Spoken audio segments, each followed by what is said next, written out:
नमस्कार, स्वागत है। कैसे हैं सर?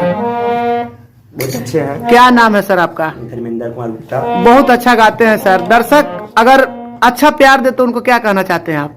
किसी के प्यार से ही, आशीर्वाद से कोई आगे बढ़ सकता है ना? और ये सब दर्शक का प्यार ही है कि कोई इस क्षेत्र में आगे बढ़ सकता है। चलिए दर्शक को बोल दीजिए, थोड़ा अच्छा लगे तो शेयर कर दीजिए। जरूर, है ना? ये गीत अच्छा लगे तो आप सब ज्यादा से ज्यादा इस गीत को शेयर कीजिए।